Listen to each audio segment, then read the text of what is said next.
Salam, dəyərli dostlar, hər birinizin bu gözəl gündə hər birinizi salamlayırıq. Allah sizləri var eyləsin diləyirik. Dəyərli dostlarım, sizləri də salamlayıram. İnşallah bildiyiniz kimi bugün fəlsəfə tarixi dərslərindəyik, dəyərli dostlar. Uzun müddətdən sonra dərslərimizə qovuşduq. Həqiqətən üzünüzdə sevinç var, həmişə əksik olmasın, gülüş. Bilirsiniz ki, Ramazan ayı müddətində bizim dərslərimizə ara verildi. Niyə? Çünki həm başqa çıxışlara görə, həm də günlük çıxışlar da var idi. Bundan əlavə hər gün qulluğun mahiyyəti mövzusunda maksimum əlimizdən gəldiyi qədər çıxış etməyə çalışdıq. Hər gün tam alınmasa da ortalarda biraz texniki problemlər orada. Biz də çox üzüldük, amma belə oldu diləyirik. Keçən həftə indi burada olan dostlarımızdan keçən dəfə bəziləriniz yox idi. O koqnitiv psixologiya. Keçən dəfə ora bəzi dostlar gəlmişdi, bəziləri gəlməmişdi. Biraz indikinə baxanda daha az adam var idi keçən dəfə, amma maraqlı keçdi. Sizin də qatılmağınızı öyrənərəm. Amma sırf fəlsəfə tarixinə baxanlar üçün belə deyək ki, təbii ki də bu da çox faydalıdır və belə bir şey də var, onu mənə dostlar da bildirir. Daha çox bu qrupamızda, yəni bu bizim qrupamızda olanlar daha çox biraz daha səssizdirlər. Yəni elə ünsiyyət sevmirlər daha çox. Nə mənada? Kameradan biraz həyəcandan yazmağı tərcih eləyirlər. Ona görə mən də çox şükür edirəm, çox sevinirəm. Təkrardan dərslərimizə qovuşduq. Bizim üçün əziz olan gözəl fəlsəfə tarixi, elm tarixi də inşallah o da olacaq öz vaxtında inşallah ki. Təşəkkür və minnətdarlığımı bildirirəm. Deməli dostlar, biz keçən dəfə siz bayaq dediniz ki, mən soruşdum, yadımdan çıxmışdı. Keçən dəfə biz 7-ci dərsdəydik və biz 7-ci dərsdə artıq belə deyək ki, Boetsiyi bitirmişdik. Bugün belə deyək, dəyərli dostlar, bugün Anselm və Aquinasdayıq, mükəmməl ada, səhifə 58, siz açıbsınız məndən qabaq, səhifə 58-də qalmışıq, bir xeyli yol getmişik, bu öz yerində, bunu tamamlayacaq, bu elə çox deyil, bugünkü dərsimiz, belə başdan onu da deyim, dəyərli dostlar, bugünkü dərsimiz qısa olacaq, ola bilsin bir 25-30 az olacaq. Buna səbəb də odur ki, bugünkü dərsimiz qısadır həqiqətən, elə izləyicilərim də inansın deyə baxın, elə 2-cə səhifə, elə burada bitir, azdır. Bir də bundan əvvəl bizim gündəlik, yəni ənənəmizə sadiq qalaraq, əsərdən əlavə olaraq, əsərdəki dərslərdən əlavə olaraq bizim silsilə çıxışlarımız var idi. Keçən dəfə birinci çıxışı eləmişdik ağıl və yaşayış mövzusunda. Bugün inşallah ki, başdan ikinci bir o çıxışı eləyim, bitirim. İnşallah ki, daha sonra kitabımıza keçid edərik. Həm də asan mövzudur, belə çətin bir mövzu deyil. Dəyərli dostlar, özdə bu qədər yol qət etdikdən sonra özdə deyirsiniz ki, Ramazan ayının feyzindən, söhbətlərindən sonra daha da həvəsə gəlib, araşdırıb, oxuyub belə izləyicilərimizə də aiddir, elə biraz da bura baxın. Ona görə çətin olmayacaq. İndən belə artıq heç bir çətinlik yoxdur, dəyərli dostlar. Gələcək dərslərimizdən artıq bir balaca çətinliklər ola bilər. René Descartes bölümündə misal üçün ola bilər, digərlərində də ola bilər. Həqiqətən hələ yolumuz uzundur. Allah bizi müvəffəq eləsin inşallah. Deməli, vaxt itirmədən başlayıram dəyərli dostlar. Deməli, ağıl və yaşayış haqqında danışmışdıq dəyərli dostlar. Keçən dəfə xülasə olaraq nə idi? Keçən dəfəkin xülasəsi. Keçən həftənin, yəni keçən dərsin, 7-ci dərsin xülasəsi o idi ki, insan ağlı, insan düşüncəsi, ümumiyyətlə bunu belə açın, belə deyim, insan ağlı yaxşı ilə pisi dərk etmək üçün deyil, insan ağlı yaxşı ilə daha yaxşı arasındakı fərqi dərk etmək üçündür. Yəni, insan ağlı həqiqətən də elə böyük bir nemətdir ki, onu həqiqətən də dəyərləndirmək çox mühümdür. Belə xülasə eləyim. Ağıl və yaşayış bugün ikinci çıxışımdır. Bu yönlü ikinci çıxışımdır. Ağlın deməli belə deyim, başlığımız ağıl və yaşayış, alt başlığımız ağlın qidalanması və həyata çevrilməsi budur. Belə deyim ki, ağıl ümumiyyətlə elə bir nemətdir ki, onu qidalandırmaq lazımdır. Onu qidalandırmaq çox mühümdür, çox lazımdır. O qidalandıqca güclənər, inkişaf eləyər, qidalanmadıqda isə zəifləyər. Və bunun nəticəsində də zəif ağıl isə sağlam düşünə bilməz. Sağlam düşünməyəndə də nə olar? İnsan həqiqəti görməkdə çətinlik çəkər. Həqiqəti görməkdə çətinlik çəkdiyi zaman isə insan həyatın mənasını dərk edə bilməz və öz mahiyyətini dərk edə bilmədiyi üçün bir boşluğa düşər, belə deyək. Yəni, nə dedik? Ağıl güclənməlidir, ağlı qidalandırmaq. Bir sxem kimi bunu çəkin. Ağıl başda, ağlı qidalandırmaq lazımdır. Ağlı gücləndirmək üçün onu qidalandırmaq lazımdır. Qidalanmadıqda ağıl zəifləyir. Zəif ağıl sağlam düşünə bilmir. Sağlam düşünə bilməyən ağıl həqiqəti görə bilmir. Həqiqəti görə bilməyən ağıl isə sanki o bir suda çırpınan bir insan kimi belə deyək ki, həqiqət yolunda, ali hədəf yolunda inkişaf edə bilməyərək sanki bir boşluğa düşmüş olur. Və bu səbəbdən də tarix boyunca elə insanlar olub ki, ən böyük həqiqətlər onlara deyilsə belə qəbul edə bilməyiblər. Eşidir, bilir, amma dərk edə bilmir onu. Bilir, bir həqiqət var. Bir həqiqət var. Amma o həqiqəti dərk edə bilmir.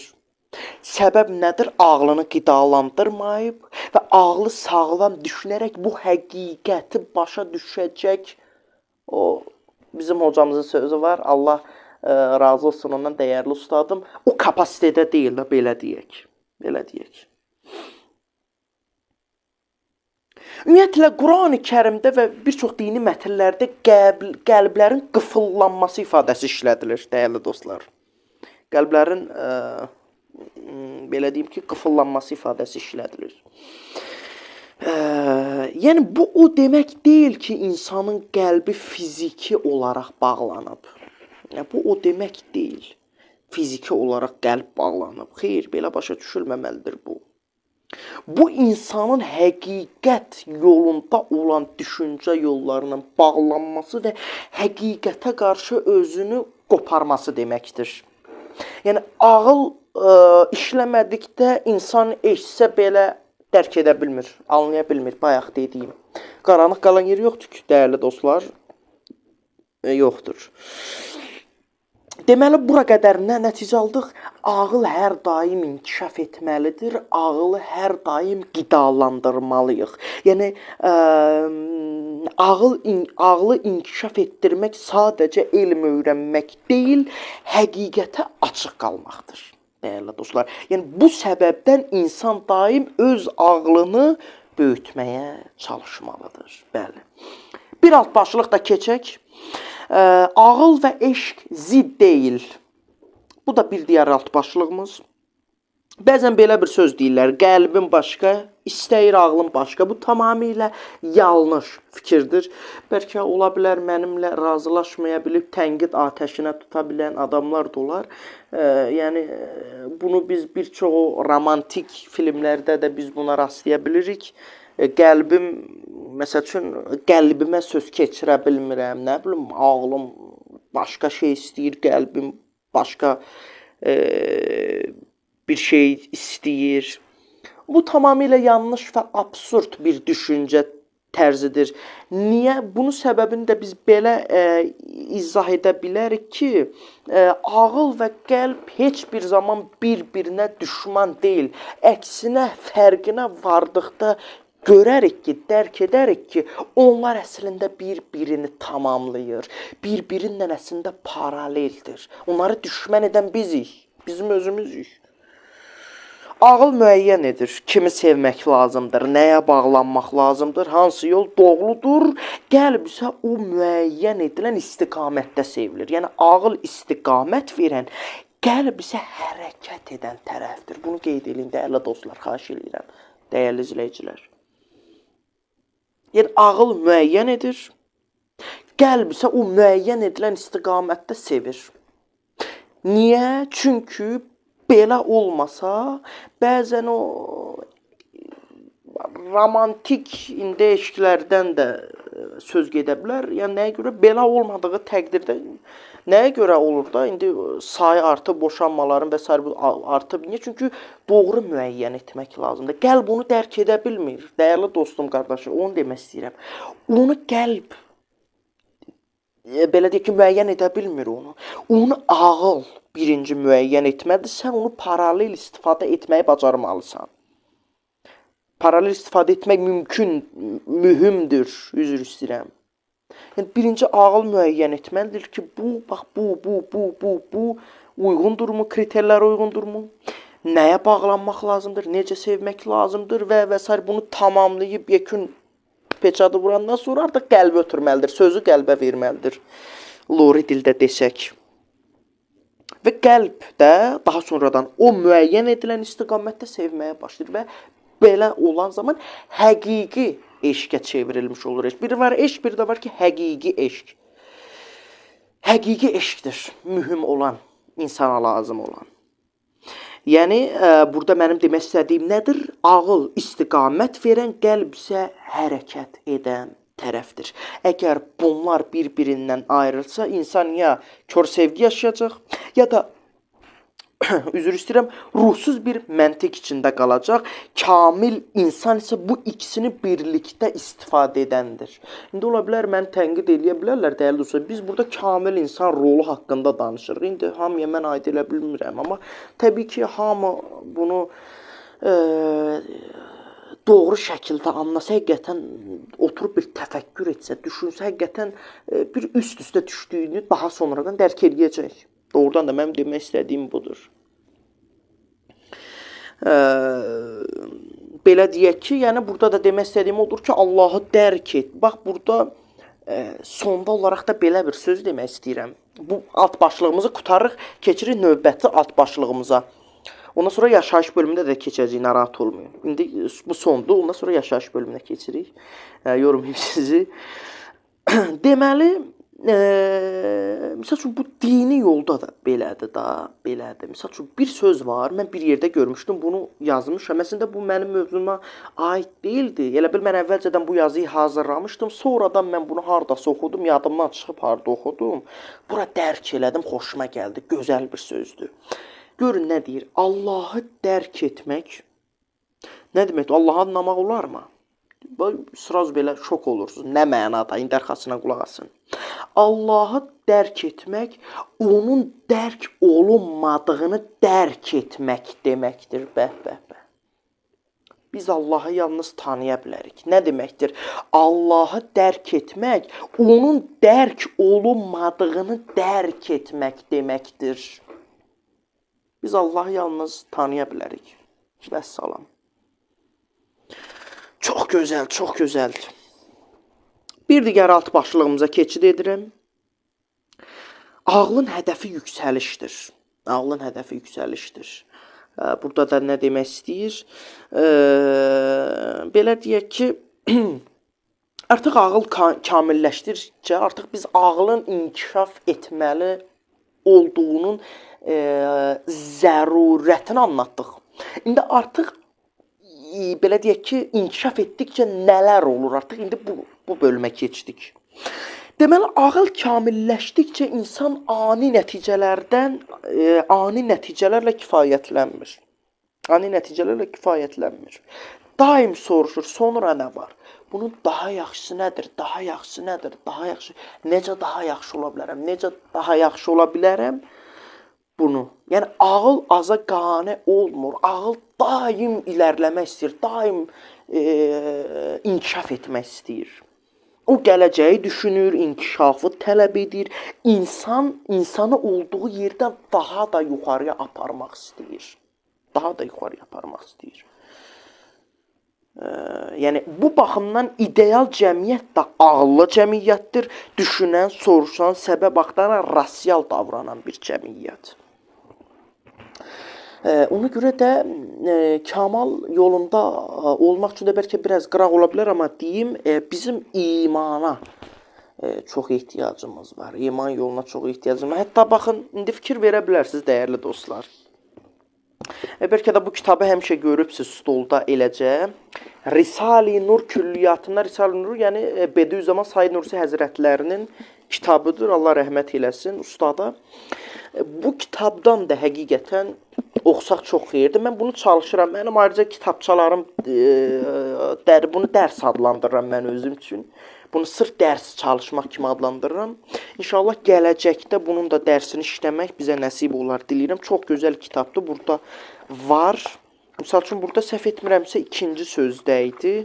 Mənim yadımda qalan ikinci söz olmalı idi. İman haqqında çox gözəl danışırdı. Burada sağ ol. Türkçədə də ancaq imanda nə qədər böyük bir saadət və nimət və nə qədər böyük bir ləzzət və rahat bulunduğunu anlamaq istərsən, şu temsili hikayəciyə bax və dinlə. Deməli, nə olur? Qısaca deyim. Burada iki dənə adam olur. Biri hodbin, yəni hodbin də nədir? Yəni belə xəsis də, belə sözün düzü yaxşı olmayan adam. Hocamızın bir sözü var, çox yormadandır. Hudabin də daha yaxşı, gözəl bir insan. Deməli, bunların biri yolu düşür başqa bir şəhərə. Bunlar ticarət məqsədi ilə hər ikisi də gedirlər başqa bir şəhərə. Daha sonradan biri gedir, düşür belə çox yerə, belə dağılmış, belə aciz, zor, belə deyək ki, çox belə dağılmış, pis vəziyyətdə olan bir yerə gedir, düşür və bundan sonra daha da pis olur vəziyyəti. Amma digər o hudabin olan şəxsə, hudapərəst olan şəxsə başqa bir şəhərə gedir və o şəhərdə gözəl, yaxşı adamlar görür. Gözəl, indi dəyərli dostlar, indi Risale-i Nuru dərindən bilən adamlar varsa, ola bilər ki, mən tam dərindən şərh etməyim. Bəri başdan deyim, mənim tam sahəm və dərk etdiyim yol deyil. Düzdür, mən bunun dərsini çalışıram. Bu mənim dərsimdir. Oturam, çalışıram, yazıram, oxuyuram. Amma indi bildiyim qədərilə danışıram. Gedir orada zikranələr görür və s. Ondan sonra qayıdır. Deyir ki, qardaş, sən o digər adama deyir ki, sən getdin, indi neynədin orada, nə tər keçdi? Deyir ki, qaydanda həmən o adama rast gəlir və ona deyir ki, sən divanə bir adamsan, deyir, sənin o batinindəki, batin yəni daxil alan, yəni sənin o batinindəki o çirkinliklər zahirinə vurmuş ki, sən gülməyi, ağlamaq, tərhizadı sürmək və talan etməyi təvəffüm etmişsin. Yəni, normal sən bunu pis adam olaraq yəni adi bir hal kimi görürsən. Gəl doğru yola gir, gəl həqiqəti anla, gəl tövbə et.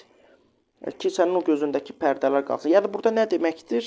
Nə deməkdir? Axırda da yazılıb, imanlı olmaq, yəni o insanın daxili aləmində daşıdığı şey, onun zahirinə və həyatına da öz təsirini çox böyük əks etdirir. Yəni, onun həyatında onun qarşına çıxmış olur. Hətta burada da deyir, görürsünüz ki, iman mənəvi bir tuğba-i cənnət toxumunu taşıyır insan daxilində. Amma küfür insanda mənəvi bir zaqqumi cəhənnəm toxumunu insanda daşıyır. Yəni, o insanın daxili aləmində olan şey, onun həyatına da öz təsirini etmiş olur. Ona görə doğru yolda, həqiqət yolunda addamlamaq istəyiriksə, imanlı bir şəxs olmağımız çox təkrar deyirəm, mühümdür. Allah sizə rəhmət eləsin. İnşallah bu çox sevdiyim üçün həmişə stoldan əksik etmirəm. Fərqli kitablar da qoya bilərəm, amma sırf bu bir digəri də Ozan Aşıq sənəti və ədəbiyyatıdır. Onda mütaliəsini maksimum şəkildə etməyə çalışırıq. İnşallah ki, belə çox yormayayım, deyəsən biraz vaxt aldı, amma xeyli qeyd apardı, buna sevindim. Deməli, bir digər alt başlığa keçid edirəm. deməli, bu baxımdan da ideal bir cəmiyyət nədir? Soruşsanız ki, ideal cəmiyyət necə cəmiyyətdir? Ümumiyyətlə, ideal cəmiyyət o cəmiyyətdir ki, o cəmiyyət birinci ağıllı olur, düşünən olur, soruşan olur, səbəb axtaran olur və rasional davranan bir cəmiyyət olur. Bir ali hədəf olur və o ali hədəf uğrunda maksimum şəkildə addımlayan cəmiyyət olur ki, bu cəmiyyət ideal cəmiyyət kateqoriyasına daxil olur. Başlıq, bir digər başlığımız yaşayış haqqında, ağıl və yaşayış olduğu kimi. Ümumiyyətlə, yaşayış haqqında da bunu verim, bunu deyə bilərəm ki, ümumiyyətlə, insan yaşayışı onun ağıl səviyyəsini göstərir. Əgər ağıl inkişaf edirsə, bu mütləq həyatına təsir etməlidir. Ustadın, belə deyək ki, kitabında, Sözlər kitabında dediyimiz kimi. Yəni, əgər ağıl inkişaf edərsə, bu insan həyatında öz təsirini buraxacaq, əks etdirəcək, təsir edəcək. Nə ola bilər bu? Danışığı dəyişəcək, düşüncəsi dəyişəcək, seçimləri dəyişəcək, məqsədləri böyüyəcək, artıq cəmiyyətə xidmət edən, ictimai xadim bir şəxsiyyət olacaq. Əks halda ağıl məlumat yığınına çevrilər, amma insanı dəyişdirə bilməz. Yəni, o verilən ağılı da qəlb yolu ilə hikmətə çevirərək mənalandırmaq lazımdır. Mənim demək istədiyim budur. Və həqiqi inkişaf odur ki, insan bildiyini yaşasın, insan bildiyini dərk etsin. Yəni, ağıl istiqamət verir, qəlb enerji verir, yaşa isə bunların nəticəsini insana göstərmiş olur, dəyərli dostlar. Və beləliklə insan sadəcə mövcud olmur, şüurlu və məqsədli yaşayan bir varlıq olur. Şüurlu yaşayışın da ən böyük əlaməti məsuliyyətdir. Və insan başa düşür ki, hər hərəkətinin bir nəticəsi var və hər seçim insana ya yüksəldir, ya da geriyə apar. İnsanın seçimləri özündən asılıdır. O seçimlərin nəticəsində insan ya qabağa gedə bilər, mən həmişə elə deyirəm, ya da daha da arxaya gedə bilər. Elmi dillə desə, ya yüksəldir, ya da geriyə aparar. Və bu anlayış insanda formalaşdıqca, həyat artıq təsadüflərlə yox, prinsiplərlə idarə olunur ki, burada sizə qaranlıq qala bilər. Tövsiyə eləyirəm ki, bizim kognitiv psixologiya dərslərimizə dinləyin, dəyərli izləyicilərimiz. Çünki orada başlıqdan da görə bilirsiniz, təsadüflər haqqında mən danışmışam. Bir-birinə zəncirvaridəsində bu dərslər. Nə demək istədiyimi ora baxsanız biləcəksiniz. Və yekuna gəldim, kitaba keçirəm, yekuna gəldim. Yekunda bunu demək istəyirəm ki, dəyərli dostlar, ağıl və qəlb birlikdə işlədikdə yaşayış da tarazlıq qalanır və daha gözəl hal alır.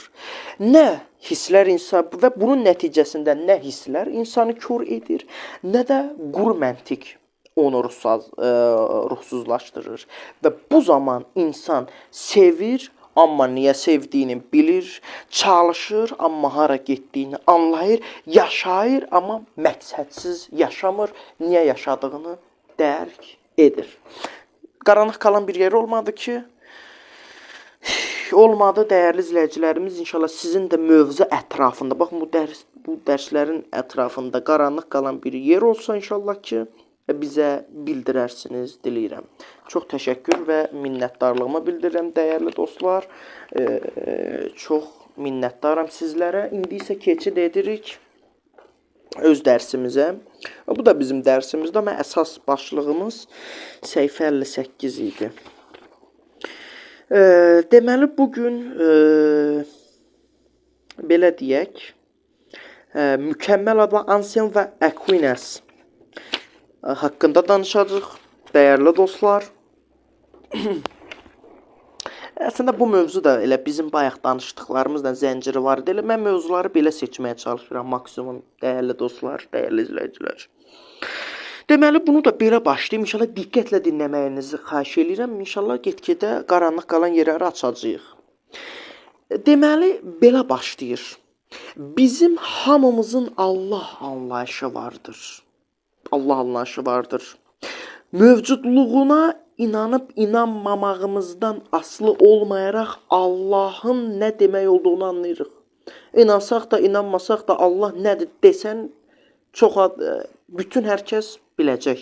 Kimliyindən asılı olmayaraq hamı anlayışı olacaq, biləcək. Şübhəsiz ki, siz hazırda Allahın nə demək olmasaq da düşünürsünüz. Nə demək olmasaq da düşünürsünüz. Və bu Allahın mövcud olduğunu deməkdə fərqli bir şey, mövcud olduğunu deməkdə fərqli bir şeydir. Üzr istəyirəm, fərqli bir şeydir. Sonradan Canterbury'nin arxiyepiskopu seçilən İtalyan keşiş Anselm bu 1033-1109-cu illər arasında danışıb və özünün ontoloji arqumenti ilə qeyri-adi yanaşmaya malik bir şəxs olub. Bu və bu düşüncə haqqında belə deyək ki, belə bir anlayışı, o belə bir şeyi iddia edirdi, tərəfini tutur, deyirdi ki, yəni Allahı təsəvvür etməyimiz belə öz-özlüyündə məntiqi şəkildə, yəni Allahın varlığının bir sübutu deməkdəsində. Yəni sən əgər onu təsəvvür edib, əgər o haqda düşünə bilirsənsə, deməli məntiqən bu mövcud olan bir şeydir. Niyə? Çünki ağıl elə bir mexanizmdə elə bir şeydir ki, mövcud olmayan bir şey, əvvəlki dərslərimizdə demişik, hətta xətlə başa salmışdım. Yəni bunun xaricində olan bir şeyi dərk edə bilmə. Nə mənada? İndi biz təbii ki, Allahı belə sırf öz əslafla cismani, yəni bu yönünü başa düşə bilmərik, amma bir Allahımızın olduğunu biz təsəvvürümüzə gətirərək, düşünərək, dua edərək, şükür edərək anlaya bilərik ki, bu da öz-özlüyündə məntiqi cəhətdən onun varlığının dəlil və sübutundan biridir. Və elə mən dediyim burada da yazılıb. Deməli, Anselm özünün ontoloji arqumenti ilə qeyri-adi yanaşmaya malik idi. O bizim Allah təsəvvürünə malik olmamızın da öz-özlüyündə məntiqi şəkildə Allahın mövcudluğunu sübut elədiyini iddia edirdi. Və özünün Proslogion Latın dilində tərcümədə Allahın varlığı haqqında mühakimə adlı kitabında Anselmin təqdim etdiyi arqument, deməli Allahın heç şübhəsiz ən böyük qüvvə olması iddiası ilə başlayır o kitab. Və bu Allahın həm güc, həm xeyirxahlıq, həm də bilik baxımından ağla gələ biləcək ən böyük varlıq olması deməkdir. Və bundan böyük heç nə təsəvvür edilə bilməz və ya bu cəhət olsa ancaq Allaha məxsus bir cəhətdir. Allah ən böyük varlıqdır. Allahın bu cür izah edilməsi ziddiyyətli görünmür. Məsələn, elə Boetsidə keçən dərsimizdə Allahı məhz bu cür izah edirdi. Yəni, düşüncəmizdə biz aydın Allah təsəvvürünə malik ola bilərik. Bu da həmçinin ziddiyyətsizdir. Lakin Anselm daha sonra qeyd edir ki, yalnız beynimizdə mövcud olan Allah ən qüdrətli varlıq ola bilməz. Reallıqda mövcud olan Allah ondan qat-qat qüdrətlidir. Məhz bu Allah mövcud ola bilər. Hətta ateistlər də bunu qəbul edirlər, dəyərli dostlar. Bunu qəbul edirlər. Təsəvvürlərindəki Allah isə mövcud olandan əsla güclü ola bilməz. Düşüncə budur. Beləliklə, düşüncəsi budur. Beləliklə, Anselm Allah mütləq mövcuddur qənaətinə gəlmiş olur. Və əgər Anselm haqlıdırsa, onda Allahın mövcudluğuna biz sadəcə onun haqda müəyyən təsəvvür sahibi olduğumuz üçün inana bilərik. Bu elə əsas dəlildir ki, onun isbatlanması heç bir müşahidəyə istinad eləmir və başlanğıcını ziddiyyətsiz iddiadan götürən bu məntiqi dəlil Allahın varlığını isbat üçün əslində bir yetərlidir. İndi belə deyək ki, Allahın nə olduğunu həqiqətən anlasaq, onda Allahın mövcud olmamasının imkansızlığını görərik və Anselmin Allahın mövcudluğuna dair dəlilini anlayan hər kəs onun son nəticəyə ziddiyyətli yola gətirildiyini hesab edir və bunun bir rəsmdən onun bir belə şeyi var, adını siz deyin, nümunəsi var, rəsm nümunəsi var onun. Yəni bu rəsm nümunəsində də demək istəyir ki, yəni bir rəssam o rəsmi çəkməzdən əvvəl o rəsmi öz təsəvvürünə gətir, öz gətirir və təsəvvüründə onun çertiyojunu belə deyək qurduqdan sonra artıq onu çəkməyə deməli başlayır. Yəni bundan sonra o təsəvvür real olur da, yəni daha sonradan o reala çəkir. Amma Allah bu cür şeylərdən daha fərqlidir demək istəyir. Anselm Allahın mövcud olmayacağı təqdirdə onun haqqda təsəvvürün mövcud olmasını imkansız sayırdı. Bayaq mən nə dedim ilk başlayanda? Ora gəlirik. Halbuki biz hansısa bir tablonu təsəvvür edən, lakin hələlik onu kətana köçürməyən bir rəssam kimi də düşünə bilərik və belə olan halda tablo rəssamın təsəvvüründə mövcud olacaq və reallıqda isə bu mövcud olmayacaq. Allah bu qəbildən yeganə varlıqdır. Biz özümüzlə ziddiyyət təşkil etmədən reallıqda mövcud olmayan, istənilən şeyi təsəvvürümüzə gətirə bilərik. İndi bu səhifələri, dəyərli dostlar, ümid edirəm siz oxuyubsunuz. Mən çox narahat qalım, amma mənə ki, çox geri dönüşlər olur. Qıraqdan dostların nömrələrinədir ki, çox izləyicilərimizin əksəriyyətində kitab var və əvvəlcədən oxuyurlar. Dostlarımız da oxuyub deyə çox da yormaq istəmirəm. Elə birbaşa başdan ayağa oxumaq istəmirəm və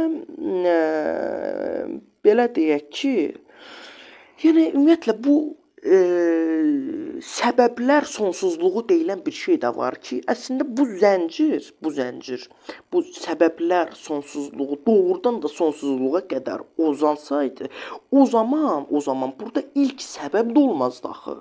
Yəni əgər ilkin səbəbin hər nə olduğunu düşünsəniz, onun da mütləq bir səbəbi olardı. Əgər bu sonsuzdursa, başlanğıcdan bir ədəd oxu başa düşündə, başlanğıcdan o tərəfə də bir səbəb olardı. Yəni belə açımda bunu səbəblər sonsuz olsaydı, ilk səbəbin də öz səbəbi olacaqdı və bu səbəblər silsiləsi absurd və mənasız şəkildə uzayacaqdı. Ona görə bu fikir doğru deyil.